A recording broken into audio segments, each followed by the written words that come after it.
Seryoso ako. Kung nagra-run ka ng Facebook ads, ito yung 6 mistakes na kailangan mong iwasan. Guilty din ako dito dati, pero ang mahalaga, baguhin mo na siya ngayon. Hindi bukas ngayon. Para kumita ka na din using Facebook ads or yung kliyente mo. Parang ito, last 7 days, 119,000 pesos. Dahil lang yan sa Facebook ads. Kaya save mo na to at i-share mo na din. Dahil yung pang-anim, dun pinakamaraming nagkakamali. Una, don't copy yung advertising strategies ng mga big companies and corporations.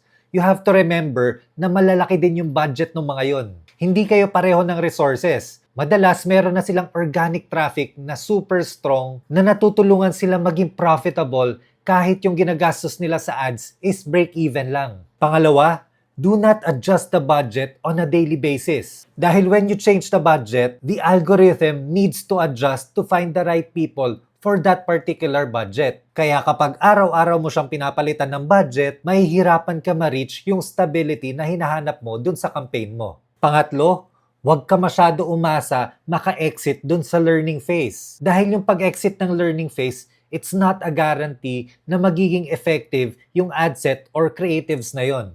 Ang mas mahalaga, alam mo yung numbers na kailangan mong ma-hit para malaman mo kung kailan ka ba pwede magdagdag ng budget or kung kailan dapat patayin mo yung ad set or creatives na yon. Pang-apat, huwag ka masyado mag-focus sa targeting. Huwag ka mag-spend masyado ng time kakahanap ng mga interest-based audiences. Dahil targeting happens now on the ad level. Nakadepende siya dun sa messaging ng ad mo. Kaya makikita mo din sa ad sets, di ba? Nakalagay, suggestions na lang siya. Dahil ayaw ni Meta na ilimit mo yung machine learning. Panglima, wag na wag mong sisisihin si Meta kapag hindi gumagana yung advertisements mo. Yung Facebook, Instagram, way lang sila to drive traffic dun sa website mo or dun sa products and services mo. It's a machine that you need to feed properly para mabigay niya rin yung results na kailangan mo. Pang-anim at yung pinaka-importante at pinakamaraming nagkakamali, kapag may winning creatives ka,